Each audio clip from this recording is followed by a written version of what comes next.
Salut à tous, bienvenue dans cette nouvelle petite rubrique de présentation de bagnoles modernes, vendue neuve en Allemagne, 57 000 bornes. Elle a le suivi complet et là elle est en vente dans le sud de la France. On est venu faire un petit tour dans les hauteurs de Nice, un peu montagne, etc. parce que c'est une voiture qui est à la fois une berline familiale idéale pour faire de l'autoroute, etc. Mais si vous avez besoin d'envoyer un petit peu, eh ben, il y a vraiment le répondant. Dans cette voiture de daron pressé, il y a le V8 5,7 litres, 370 chevaux, 535 Nm de couple. Boîte 8 vitesses super rapide, ce qui fait qu'on est toujours sur le bon rapport. Boum, boum, boum, ça envoie. Si on est en mode tranquille, on se retrouve sur 4 cylindres, donc la consommation reste raisonnable pour une voiture de cet acabit. Et en plus de ça, pour ceux qui sont un petit peu plus gourmands et qui aiment la betterave par exemple, et notamment le jus de betterave, on peut la reprogrammer éthanol. Et alors là les gars, vous avez un truc carburant à moins de 80 centimes, une caisse qui est faite pour l'autoroute, les super sièges ultra confortables, et puis ce bon vieux 5,7 litres qui fait que on a quand même le smile une fois qu'on a déposé les enfants à l'école sur le chemin du retour, pour peu que ça monte un peu, boum boum boum, voilà. Intérieur cuir, siège micro perforé de qualité, ouverture de coffre à petits boutons de type automatique, et on a un vrai coffre. Ça fait vraiment penser aux caisses américaines d'époque. Il y a vraiment de quoi faire. On peut mettre de la valoche pour partir en vacances à 4 ou 5 en famille. Encore une fois, on a une vraie caisse polyvalente. Ce qui est pas mal aussi, c'est que tu as besoin de faire une petite sieste, tu es sur une aire d'autoroute, mais tu n'as pas envie d'entendre les camions, tu n'as pas envie d'être emmerdé. Et ben, hop, salut, et laissez-moi tranquille. Ah!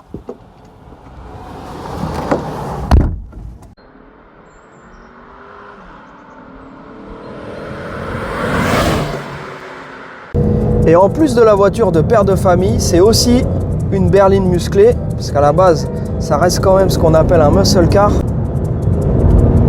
Un train roulant qui est issu du développement Mercedes, donc c'est quand même un peu le mélange des deux mondes. La rigueur allemande pour le châssis et le V8 musclé américain avec un couple pas possible. Ça c'est vraiment vraiment cool. Et quand on roule cool, l'avantage c'est qu'on a toutes les options d'une voiture moderne, l'écran, bien sûr le Bluetooth, le toit ouvrant électrique, un joli volant gainé de cuir, les palettes au volant, toutes les infos, régulateur, caméra de recul, etc. Position de conduite, rien à dire, les sièges sont bien enveloppants, ils sont assez larges, on est vraiment bien installé dedans. C'est des sièges qui sont ventilés et chauffants. Et alors pour moi il y a un truc qui est vraiment important aussi. Là on est en 2017, on est avant le downsizing. Donc comme je l'ai dit, je le répète, c'est un des atouts de la voiture. Il y a un V8 5,7 litres dedans. L'avantage c'est que c'est un moteur qui est très fiable, qui a fait ses preuves. Ils l'ont mis dans les Dodge Ram, ils l'ont mis à toutes les sauces dans les Durango, etc. Le moteur est incassable, la boîte aussi a fait ses preuves. Le truc c'est que quelques années après, on s'est retrouvé avec des plus petits moteurs, des hybridations, des moteurs turbo, etc. Et au final, sur le papier, on a à peu près les mêmes performances, mais en réalité, on n'a pas le même agrément. On n'a pas forcément la même fiabilité, puisqu'il y a beaucoup plus de pièces. C'est moins facile de le faire entretenir par un petit mécano du coin. On est obligé après d'aller en concession, etc. Donc en fait, c'est toutes ces raisons-là aussi qui font que jusqu'à une certaine période, on peut avoir ces voitures-là qui sont pour moi les dernières voitures simples. Voilà. Et ça, quand on en trouve une avec un faible kilométrage comme ça, avec tout un suivi et tout, et en fait on se dit, est-ce qu'on a envie d'acheter une 2022 ou une 2024 qui aura finalement le même kilométrage et qui ne sera pas forcément plus fiable? Ça c'est la question. Elles sont un peu sales, mais ça ce sont les jantes d'origine qui viennent avec la voiture en 20 pouces. Voilà, absolument nickel. Bon voilà les gars, si vous voulez une Charger de 2017 avec peut-être une de celles qui a le moins de bornes, vous pouvez regarder partout sur le bon coin, avec tout l'historique, etc. Les deux jeux de jantes, tout ce que je vous ai montré, c'est une caisse qui est vraiment cool. Donc voilà, moi je suis assez convaincu. On avait ce moteur là dans les Dodge Ram du shop, Franchement, c'est vrai que c'est incassable. On a tracté, on leur a mis des bornes, etc. Là, dans une berline qui est encore moins lourde, bah, c'est vraiment...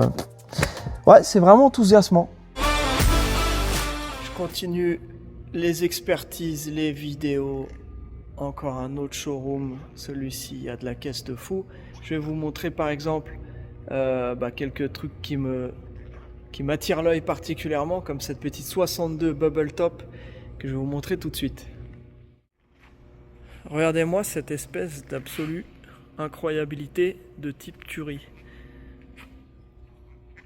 Déjà la teinte, la qualité du build de cette 62 Impala Bubble Top avec un monstrueux big block entièrement détaillé. Regardez comme tout est lissé, comme tout est beau. Ça c'est une caisse avec un 600 cubic inches, c'est-à-dire à peu près 9 litres 8 de cylindrée. Full custom avec un intérieur complet. On a quand même gardé le beau volant type époque. Boîte Tremec 5 vitesses mécanique. Wow. Elle est absolument magique cette voiture, regardez ça. C'est donc une Bel Air, pas une Impala, Bubble Top avec les 4 feux à l'arrière au lieu des 6 feux. C'est ce qui fait la différence entre la Bel Air et l'Impala. Allez, on continue dans ce showroom. Il y a pas mal de caisses, hein, comme vous pouvez le voir. On a de la japonaise, de la Rolls, des petites Alpha, des voitures très anciennes. Voitures des années 40-50, hot rod et tout. Donc là, je vais pas forcément tout regarder. Bien entendu, petite Corvair cabriolet, dédicace à mon copain Romain New Ride, le spécialiste de la Corvair en France. Allez, qu'est-ce qu'on a d'autre de cool? Des Corvettes. Donc ça, je vais l'éplucher pour un client. Et je vous fais un petit highlight aussi sur cette ZR1, les gars. Corvette C4 ZR1 avec la modique puissance de 475 chevaux. ZR1 Callaway, boîte mécanique 6 vitesses, intérieur noir, la documentation, état exceptionnel, 41 000 miles. Regardez-moi ça un peu. C'est très très beau.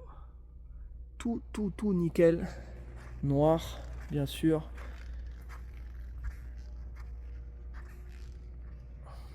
Avec des Michelin qui sont là pour accrocher un minimum parce qu'on est déjà en 2,75 à l'avant et en 315 à l'arrière en 17. Il y a intérêt à avoir de la gomme. Donc là c'est de la Michelin Pilote Sport bien sûr. C'est ce qu'il faut pour pouvoir maîtriser les 475 chevaux de cet engin. Et ben je ne sais pas si vous imaginez, mais pour la modique somme de à peu près 37 500 balles, tout compris en France, on peut se retrouver avec cette caisse qui est un collector, hein, qui va continuer à prendre de la valeur et qui fait quand même 475 chevaux d'origine en toute légalité. Carte grise collection bien entendu. Voilà, on peut rouler partout en France avec ça, il n'y a pas de problème. Allez, ici pour ceux qui préfèrent une version un peu plus classique, on a la version cabriolet avec son 5,7 litres d'origine. Là-bas on a une C3 en boîte méca et on va aller regarder notre petite C3 grise anthracite avec l'intérieur rouge foncé. Donc là pour l'instant elle a des horribles housses de protection. Donc ça c'est une 82 injection, dernière année de C3, année unique avec injection. Donc là je sais pas s'il y a une protection. Ah oui, c'est une protection en fait. C'est la version en vert, mais il y a une protection autocollante dessus. Le gars voulait pas les abîmer. La teinte est très jolie, finition très belle. Bon, hors vidéo, je vais regarder d'un peu plus près comment ça se passe à l'intérieur est sous la voiture. Et je vais me permettre de regarder sous la housse. Parce que c'est important de regarder ce qui se passe sous la housse. Voilà. Allez les copains, je continue mes expertises. Merci d'avoir jeté un petit coup d'œil à cette vidéo. Continuez à m'envoyer vos demandes. N'hésitez pas, il n'y a pas de souci. Si on peut le faire, on le fait. Si le budget ou s'il y a quelque chose qui coince, eh ben on trouve autre chose. Il n'y a pas de problème. Il y a énormément d'opportunités. Les voitures ont baissé ici, l'euro est monté. Donc c'est voilà, on est reparti comme en 40. Allez, à bientôt les gars. Bye.